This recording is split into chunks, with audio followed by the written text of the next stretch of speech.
नमस्कार दोस्तों, गोपाल सिंह जी की यूट्यूब चैनल में आप सभी दोस्तों का हार्दिक स्वागत और अभिनंदन। आइए आज हम पढ़ते हैं राजस्थान की भाषा और बोलियों का पहला भाग मारवाड़ी भाषा के बारे में। तो बिना देरी के शुरू करते हैं मारवाड़ी भाषा। आज का अपना टॉपिक रहेगा मारवाड़ी भाषा का। तो देखो, मारवाड़ी भाषा में सबसे पहले बात करते हैं इसके क्षेत्र की, किस क्षेत्र में बोली जाती है। तो ये भाषा जोधपुर, सिरोही, बाड़मेर का कुछ क्षेत्र रहेगा, पाली, जालोर, जैसलमेर,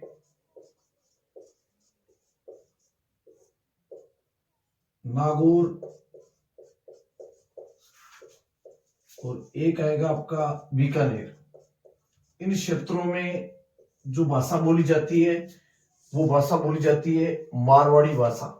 जिलों की बात की जाए तो याद रखने के लिए एक ही तरीका है, संपूर्ण जोधपुर संभाग इसमें आ जाएगा और दो जिले, एक नागौर और एक बीकानेर। ये इसलिए याद रखिए, इसमें ऐड कर लेंगे कि जहां जहां राठौड़ों का शासन काल रहा वो सारा क्षेत्र लगभग इसमें आ जाएगा। ठीक है, अब बात करते हैं इसकी कि विशुद्ध रूप से जो मारवाड़ी भाषा बोली जाती है वो कहाँ बोली जाती है। अब तक हमने पढ़ा कि किन किन जिलों में बोली जाती है। अब बात करते हैं विशुद्ध रूप से। तो विशुद्ध रूप से मारवाड़ी भाषा, विशुद्ध रूप से मारवाड़ी भाषा जो बोली जाती है ये जोधपुर के आसपास के क्षेत्र में बोली जाती है। जोधपुर में उसके आसपास के क्षेत्र में जो भाषा बोली जाती है वो भाषा बोली जाती है कौन सी? मारवाड़ी भाषा बोली जाती है। अब बात करते हैं इसके उद्भव की। मारवाड़ी भाषा का जो उद्भव हुआ ये 8वीं सदी में माना जाता है। जी दोस्तों, मारवाड़ी भाषा का जो उद्भव माना जाता है वो 8वीं सदी का माना जाता है। मारवाड़ी भाषा की उत्पत्ति की बात की जाए, किसकी उत्पत्ति? तो मारवाड़ी भाषा की उत्पत्ति गुर्जरी अपभ्रंश से मानी जाती है। कौन से अपभ्रंश से मानी जाती है? गुर्जरी अपभ्रंश से मारवाड़ी भाषा की उत्पत्ति मानी जाती है। मारवाड़ी भाषा के आगे के दौर की बात की जाए तो मारवाड़ी भाषा राजस्थान में सर्वाधिक क्षेत्रफल में जो भाषा बोली जाती है, राजस्थान में सर्वाधिक क्षेत्रफल में कौन सी भाषा बोली जाती है? तो भाई मारवाड़ी बोली जाती है। फिर क्वेश्चन आता है कि मारवाड़ी, इस मारवाड़ी को हम पश्चिमी राजस्थानी भी बोलते हैं। तो पश्चिमी राजस्थानी या मारवाड़ी भाषा का जो साहित्यिक स्वरूप है ना वो क्या कहलाता है? तो पश्चिमी राजस्थानी या मारवाड़ी भाषा का जो साहित्यिक स्वरूप है ये साहित्यिक स्वरूप कहलाता है डिंगल। क्या कहलाता है दोस्तों? डिंगल। और डिंगल पश्चिमी राजस्थानी या मारवाड़ी भाषा के साहित्यिक स्वरूप को कहते हैं डिंगल। डिंगल शब्द का जो पहली बार प्रयोग किया गया, डिंगल शब्द का पहली बार प्रयोग हुआ एक ग्रंथ में जिसका नाम था कुकवि बत्तीसी। जी हाँ दोस्तों, कुकवि बत्तीसी में जो कब लिखा गया? 1871 में। किसके द्वारा लिखा गया? ये बांकीदास आसिया के द्वारा लिखा गया। बांकीदास आसिया के द्वारा लिखित ग्रंथ कुकवि बत्तीसी में सबसे पहले डिंगल शब्द का प्रयोग होता है, जबकि डिंगल शैली का प्रयोग, ध्यान रहे ये शब्द का प्रयोग था। अब बात करते हैं शैली। तो डिंगल शैली का प्रथम प्रयोग कुशल नाभ ने अपने ग्रंथ पिंगल शिरोमणि में किया। किसमें किया? पिंगल शिरोमणि नामक ग्रंथ में इसका पहली बार प्रयोग किया डिंगल शैली के रूप में। बात करते हैं डिंगल किनके द्वारा लिखी गई? तो ये चारण कवियों के द्वारा लिखी जाने वाला साहित्यिक स्वरूप है। चारण कवियों द्वारा लिखा गया साहित्यिक स्वरूप कौन सा है? डिंगल। राजस्थान में सर्वाधिक जो साहित्यिक ग्रंथ है उसकी रचना भी किस में हुई है, डिंगल में हुई है। बात की जाए तो अपना चारण साहित्य की रचना इसी में हुई है। इसके अलावा जैन साहित्य, ये जैन साहित्य भी इसी में लिखा गया। इसके अलावा मीराबाई के जो पद थे इनकी रचना भी किस में हुई, इसी शैली में हुई, डिंगल में। इसके अलावा एक आपने पढ़ा वेली कृष्ण रुक्मणीरी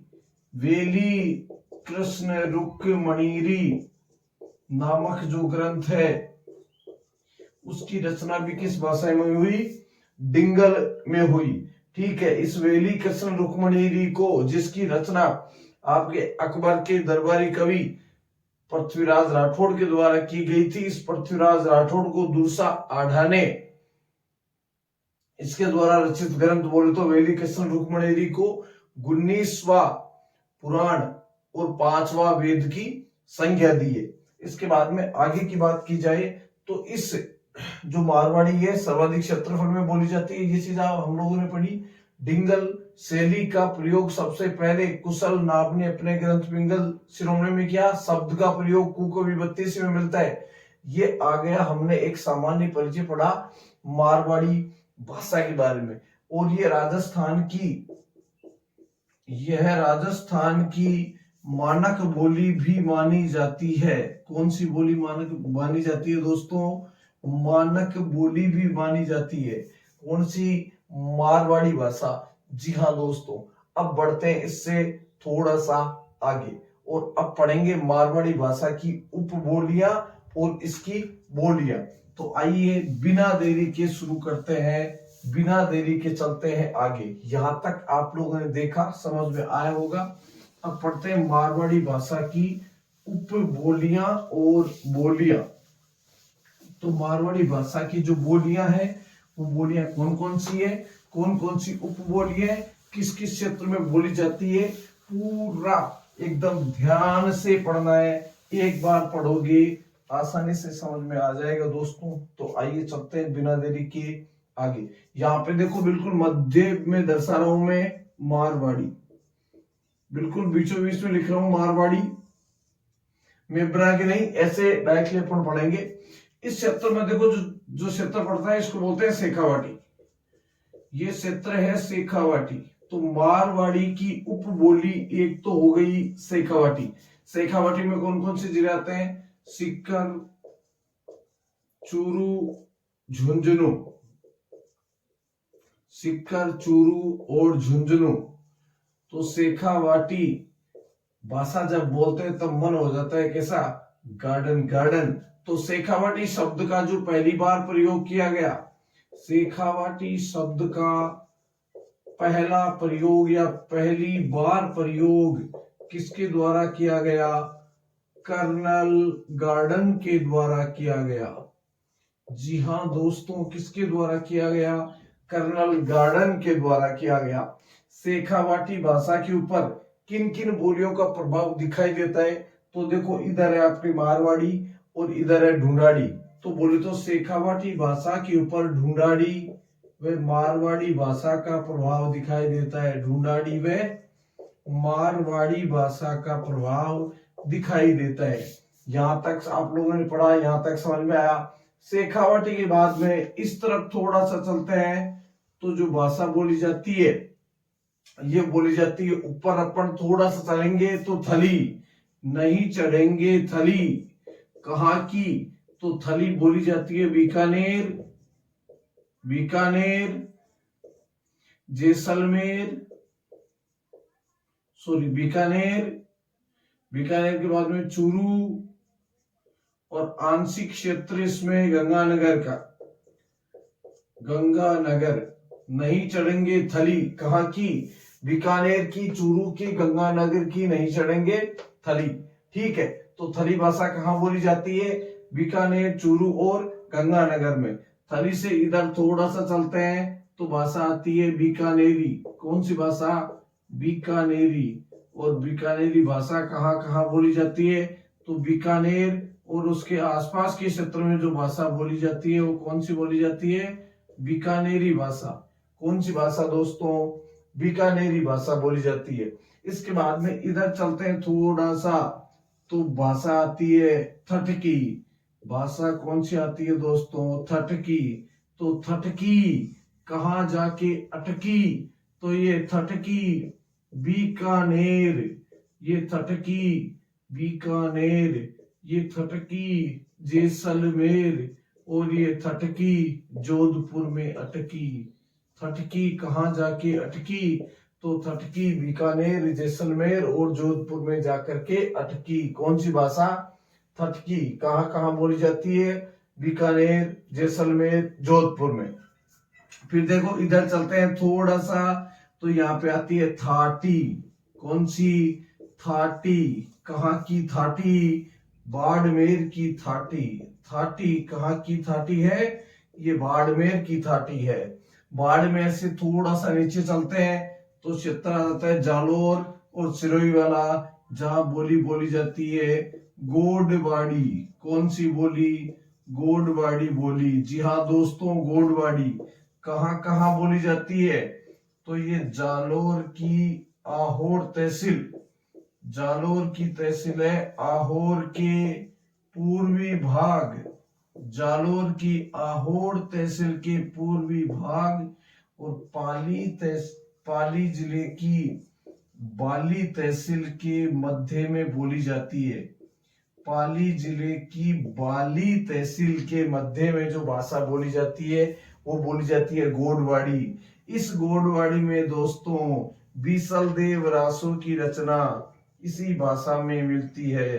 बीसल देव रासो की रचना किस भाषा में की गई? तो दोस्तों भाषा थी कौन सी? गोडवाड़ी। थोड़ा सा नीचे चलते हैं तो आती है देवड़ा वाटी। कौन सी दोस्तों? देवड़ा वाटी। जी हाँ, ये भी किसकी है? उपबोली है, मारवाड़ी की उपबोली है। कहाँ बोली जाती है? तो दोस्तों ये सिरोही में बोली जाती है, इसलिए इसे सिरोही बोली के नाम से भी जाना जाता है। किसको? देवड़ा वाटी को। देवड़ा वाटी सिरोही। सिरोही से थोड़ा सा दोस्तों नीचे चलते हैं तो अपना क्षेत्र आ जाता है मेवाड़ वाला। कौन सा दोस्तों? मेवाड़। और मेवाड़ में कौन सी भाषा बोली जाती है? मेवाड़ी। मेवाड़ी भाषा जो मारवाड़ी की क्या है? बोली है, उपबोली नहीं है दोस्तों, क्या है? बोली है। मेवाड़ी कहाँ कहाँ? जहां अपना गोहिल या सिसोदिया राजवंश रहा है। तो देखते हैं कहाँ रहा, तो उदयपुर। उदयपुर के बाद में चित्तौड़गढ़, उदयपुर के बाद में चित्तौड़गढ़, चित्तौड़गढ़ के बाद में राजसमंद, राजसमंद के बाद में जिले का नाम आता है भीलवाड़ा। तो उदयपुर, राजसमंद, चित्तौड़गढ़ और भीलवाड़ा में कौन सी बोली? मेवाड़ी।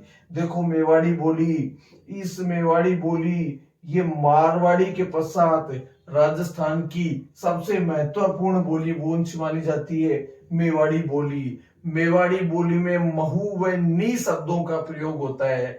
इसी मेवाड़ी बोली की अगर बात की जाए तो इसका पहला प्रमाण आपके जगमंदिर में स्थित शिलालेख में इसका प्रमाण मिलता है। प्रथम प्रमाण, इसका प्रमाण अपने कीर्ति स्तंभ में भी मिलता है। और महाराणा जो कुंभा थे, उन महाराणा कुंभा की जो रचना थी संगीत राज, उस संगीत राज ग्रंथ में जिस भाषा का प्रयोग किया गया था वो भाषा भी कौन सी थी? मेवाड़ी।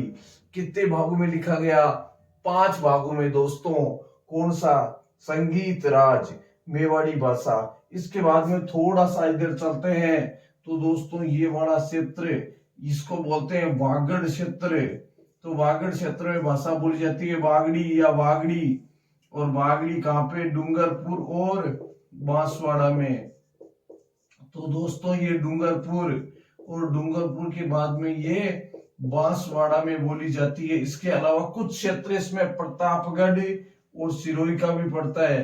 तो प्रतापगढ़ और कुछ क्षेत्र इसमें सिरोही का भी पड़ता है, लेकिन मुख्य रूप से डूंगरपुर और बांसवाड़ा में। इस बागड़ी को डूंगरपुर बांसवाड़ा के आसपास के क्षेत्र में बोली जाती है। तो इसके ऊपर जो प्रभाव पड़ता है ये गुजराती, और देखो इधर नीचे मालवा का क्षेत्र आ गया।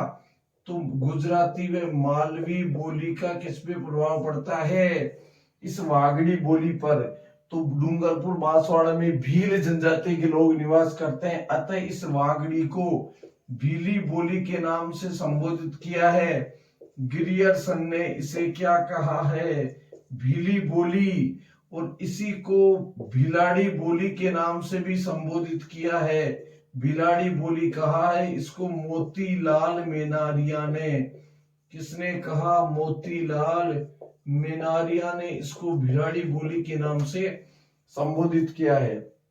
अब देखो उदयपुर में मेवाड़ी, चित्तौड़गढ़, राजसमंद, भीलवाड़ा में एक देखो उदयपुर में एक भाषा और बोली जाती है। इस उदयपुर में, ओनली उदयपुर में, इस उदयपुर में बोली जाने वाली जो भाषा है इसको बोलते हैं धावड़ी। याद कैसे रखोगे? उदयपुर के शासक धावा बोले तो आक्रमण करने में प्रयुक्त थे, बहुत ही अच्छा आक्रमण करते थे तो धावा देते थे, तो धावड़ी बोली सिर्फ उदयपुर में। एक चीज का ध्यान रखना है दोस्तों, मेवाड़ी बोली जो विशुद्ध रूप से बोली जाती है ये उदयपुर के गांव में बोली जाती है। कहां बोली जाती है? उदयपुर के गांव में। बागड़ क्षेत्र आ गया तो बागड़ी। इससे थोड़ा सा अपना आगे चलते हैं तो इधर आता है क्षेत्र कौन सा? खेराड़ी। भाषा आती है कौन सी? खेराड़ी। देखो खेराड़ी ये बोली जाती है शाहपुरा भीलवाड़ा के आसपास के क्षेत्र में। शाहपुरा भीलवाड़ा के आसपास के क्षेत्र में भाषा कौन सी बोली जाती है दोस्तों? खेराड़ी बोली। इस खेराड़ी पे किस किस का प्रभाव पड़ता है? तो देखो भीलवाड़ा इधर भी है मेवाड़ी का, तो इधर आ गए तो ये खेराड़ी, ये मेवाड़ी। इधर चलते हैं नीचे वाला पार्ट भीलवाड़ा के आसपास का, तो आपके हाड़ौती, हाड़ौती। और ये वाला पार्ट ढूंढाड़ी, तो ये ढूंढाड़ी। तो हम बोल सकते हैं कि मेवाड़ी, हाड़ौती और ढूंढाड़ी का मिश्रण कौन सी बोली है? खेराड़ी। कौन सी बोली है दोस्तों? खेराड़ी बोली है। इधर की बात की जाए तो ये आ गई नागौरी। गोरी नाचे रे, नागौरी नाचे, मतलब नागौर के आसपास के क्षेत्र में जो बोली बोली जाती है उसे बोलते हैं नागौरी बोली। तो जी हाँ दोस्तों, ये हमने अभी तक जो पढ़ी है ये बोलियां पढ़ी है अपने राजस्थान की मारवाड़ी की बोलियां और उपबोलियां। वापस से समझते हैं एक बार मारवाड़ी। इधर चलते हैं शेखावाटी। शेखावाटी के ऊपर देखो इधर वाला पार्ट आ गया, तो मारवाड़ी का और इधर ढूंढाड़ी का, दोनों का प्रभाव जिस भाषा में पड़ता है। शेखावाटी शब्द का पहली बार प्रयोग, शेखावाटी बोलते हैं दिल गार्डन गार्डन हो जाता है, तो शब्द का पहली बार प्रयोग किसने किया? आपके गार्डन ने किया। इसके बाद में देखो नहीं चढ़ेंगे कभी थली, तो बीकानेर, चूरू, गंगानगर की कभी नहीं चढ़ेंगे थली, तो थली, बीकानेर, चूरू और गंगानगर। बात करते हैं मारवाड़ी में आगे बीकानेरी, तो बीकानेरी बोली कहाँ बोली जाती है? तो अपने बीकानेर में बोली जाती है दोस्तों। इसके बाद में बात आती है थटकी, तो थटकी कहाँ आके अटकी? तो बीकानेर, जैसलमेर और जोधपुर में अटकी। कौन? थटकी। तो थटकी बोली यहाँ पे थाठी, मतलब बाड़मेर की क्या है? थाठी। गाय लाओ राठी और बोली बोलो थाठी। वेरी गुड, बाड़मेर की थाठी। मारवाड़ी की बात की जाए तो मारवाड़ी की फिर उपबोलियों में आती है गोडवाड़ी। कौन सी दोस्तों? गोडवाड़ी। गोडवाड़ी जालोर जिले की आहोर तहसील के पूर्वी भाग में और पाली जिले की बाली तहसील के मध्य में जो भाषा बोली जाती है गोडवाड़ी। बीसल देव रासो की रचना इसी भाषा में की गई थी। हम एक नदी भी पढ़ते हैं, बनास नदी दोस्तों, और बनास नदी के प्रवाह क्षेत्र को गोडवाड़ क्षेत्र के नाम से भी जाना जाता है। देवड़ा वाटी सिरोही में। देवड़ा वाटी कहां पर? सिरोही में, और सिरोही के आसपास के क्षेत्र में बोली जाने के कारण इसे सिरोही भी बोलते हैं। फिर आता है अपना मेवाड़ क्षेत्र, तो उदयपुर, चित्तौड़गढ़, राजसमंद और भीलवाड़ा में कौन सी बोली बोली जाती है? मेवाड़ी। लोग मेवाड़ी भाषा का विशुद्ध रूप कहाँ देखने को मिलता है? मेवाड़ के गांव में देखने को मिलता है दोस्तों। धावड़ी, धावड़ी बोली जाती है कहां पर? उदयपुर में। जो भाषा बोली जाती है उसका नाम क्या है? धावड़ी। बागड़ी, ये बागड़ी बोली डूंगरपुर, बांसवाड़ा में। इसके अलावा कुछ क्षेत्र प्रतापगढ़ और सिरोही का भी इसमें शामिल हो जाता है। नीचे बोलने के कारण डूंगरपुर, बांसवाड़ा गुजरात के पास में है, तो गुजराती, इधर मालवा पड़ जाता है, तो मालवी। दोनों बोलियों का प्रभाव किस पे दिखाई देता है? वागड़ी पे। इसे बिलाड़ी बोली कहा है मोतीलाल मेनारिया ने, और इसे भीली बोली कहा है किसने? गिरियर्सन ने। किसने कहा है दोस्तों? गिरियर्सन ने।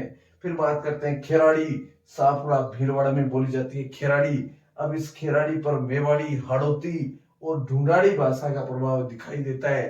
फिर आ जाती है नागौरी, और नागौरी कहाँ नाचती है? नागौर में। तो ये मारवाड़ी की बोलियां और उपबोलियों के बारे में हमने पढ़ा। आपको हमारा वीडियो कैसा लगा और आपको ये चीज कितनी समझ में आई, अपने कमेंट के माध्यम से जरूर दर्शाइए। और अगर आपको हमारा वीडियो पसंद आया तो इसे लाइक, शेयर, कमेंट और सब्सक्राइब जरूर कीजिएगा। इसी के साथ जय हिंद, जय भारत।